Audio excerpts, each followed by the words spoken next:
ನಮಸ್ಕಾರ. ನಾನಿವಾಗ ಒಂದು ಪಶ್ಚಿಮತಾಸನವನ್ನು ಯಾವ ರೀತಿ ಮಾಡ್ಬೋದು ಅಂತ ಹೇಳ್ಕೊಡ್ತೀನಿ. ಸೊ ಅಂದರೆ ಫೈನಲ್ ಪೋಸ್ಚರ್ ಹೆಂಗೆ ಮಾಡ್ಬೋದು ಅಂತ. ಸೊ ಫಸ್ಟು ನಾವು ಸ್ಟ್ರೆಚ್ ಮಾಡಿ ಕೂತ್ಕೊಳ್ತೀವಿ. ಸೊ ನಾವು ಫೈನಲ್ ಪೋಸ್ಚರ್ ಮಾಡಬೇಕಂದ್ರೆ ನಾವು ಫಿಂಗರ್ನ ಇಟ್ಕೋಬೇಕು, ಬ್ರೀತಿನ ಹಾಳು ಮಾಡಬೇಕು, ಎಕ್ಸೇಲ್ ಮಾಡಿ ಎರಡು ಕೈನ ಎಲ್ಬೋನ ನೆಲಕ್ಕೆ ಟಚ್ ಮಾಡ್ತೀವಿ. ಆಮೇಲೆ ತಲೆಯನ್ನು ಹಣೆಯನ್ನು ಕಾಲಿಗೆ ಟಚ್ ಮಾಡ್ತೀವಿ. ಫುಲ್ ದೇಹದ ಭಾಗ ಕಾಲ ಮೇಲೆ ಇರುತ್ತೆ. ಸೊ ನಾವು ಇದನ್ನು ಮಾಡಬೇಕಾದ್ರೆ ಫೈನಲ್ ಪೋಸ್ಚರ್ ಕಷ್ಟ ಆಗುತ್ತೆ, ಕರೆಕ್ಟಾ? ಸೊ ನಾವೇನು ಮಾಡಬೇಕು, ಫಸ್ಟು ನೀವು ಅಬ್ಸರ್ವ್ ಮಾಡಿರ್ತೀರಾ, ಪ್ರಾಕ್ಟೀಸ್ ಮಾಡಿದಾಗ ಇಷ್ಟೇ ಬರ್ತೀರಾ.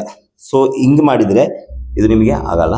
ಸೊ ನೀವೇನು ಮಾಡಬೇಕು, ಎರಡು ಕೈನ ಕಾಲಲ್ಲಿ ಇಟ್ಕೊಳ್ಳಿ, ಉಸಿರಾಟವನ್ನು ಮೇಲೆ ತಗೊಳ್ಳಿ, ಉಸಿರು ತಗೊಳ್ತಾ ಬರ್ತೀವಿ, ಮೆಲ್ಲಗೆ ಬ್ರೀದ್ ಎಕ್ಸೇಲ್. ಇಷ್ಟಾದ್ರೆ ಇಷ್ಟೇ ಮಾಡಿ, ಇಷ್ಟಾದ್ರೆ ಇಷ್ಟೇ ಮಾಡಿ, ಇಷ್ಟಾದ್ರೆ ಇಷ್ಟೇ ಮಾಡಿ, ಎಷ್ಟಾಗುತ್ತೆ ಅಷ್ಟೇ ಮಾಡಿ. ಸೊ ನಾವು ಹಿಂಗೆ ಕೆಳಗಡೆ ಕೈನ ಇಟ್ಟ ತಕ್ಷಣ ನಮ್ಗೆ ಏನಾಗುತ್ತೆ ಅಂದರೆ ಈ ಕಾಲಿನಲ್ಲಿರುವಂತಹ ನೋವುಗಳು ಗೊತ್ತಾಗಲ್ಲ. ಸೊ ಅದಕ್ಕೆ ಬ್ರೀದ್ ಎಕ್ಸೇಲ್ ಮಾಡಿ, ಹಿಂಗೆ ಟಚ್ ಮಾಡಿ ಪ್ರಾಕ್ಟೀಸ್ ಮಾಡಿ. ಆಮೇಲೆ ಸ್ವಲ್ಪ ಸ್ವಲ್ಪನೇ ಪ್ರಾಕ್ಟೀಸ್ ಮಾಡ್ತಾ ಮುಂದೆ ಮೂವ್ ಮಾಡ್ತಾ ಬರಬೇಕು. ಹೀಲ್ನ ಇಟ್ಕೋಬೇಕು, ಎಲ್ಬೋನ ಓಪನ್ ಮಾಡ್ಕೊಳ್ಳಿ, ಹಿಂಗೆ ನೋಡಲಿ, ಹಿಂಗೆ ಓಪನ್ ಮಾಡ್ಕೊಳ್ಳಿ. ಬ್ರೀದ್ ಎಕ್ಸೇಲ್ ಮಾಡಿ ಟಚ್ ಮಾಡೋಕ್ಕೆ ಟ್ರೈ ಮಾಡಿ.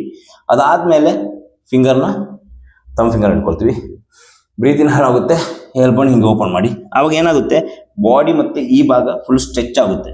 ಇದು ಎಲ್ಬೋನ ಓಪನ್ ಮಾಡಿದ ತಕ್ಷಣ ಸ್ಟ್ರೆಚ್ ಆಗುತ್ತೆ. ಎಲ್ಬೋನ್ ಅಂದರೆ ಶೋಲ್ಡರ್ ಓಪನ್ ಮಾಡ್ಕೋಬೇಕು, ಎಲ್ಬೋ ಸೈಡಿಗೆ ಹೋಗಬೇಕು. ನಾವು ಹಿಂಗೆ ಮಾಡಿದ ತಕ್ಷಣ ಇದು ಹಿಂಗೆ ಕೂತ್ಕೊಂಡು ಬಿಡುತ್ತೆ.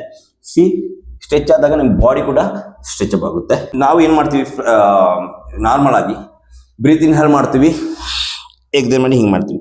ಹಿಂಗೆ ಮಾಡಿದರೆ ನಿಮಗೆ ಇದು ಯಾವತ್ತೂ ಟಚ್ ಮಾಡೋಕ್ಕಾಗಲ್ಲ. ನೀವೇನು ಮಾಡಬೇಕು, ಈ ಭಾಗನ ಇಲ್ಲಿ ಕಾನ್ಸಂಟ್ರೇಟ್ ಮಾಡಿ, ಈ ಭಾಗನ ಬೆಂಡ್ ಮಾಡೋಕ್ಕೆ ಟ್ರೈ ಮಾಡಬೇಕು. ನೋಡಿ, ಹಿಂಗೆ ಟ್ರೈ ಮಾಡಿ.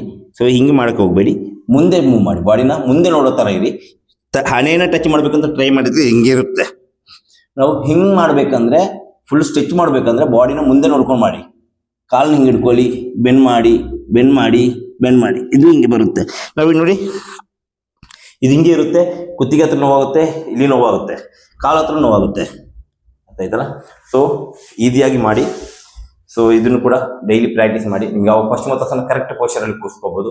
ಈಸಿಯಾಗಿ ಹೇಳಿಕೊಟ್ಟಿದ್ದೀನಿ.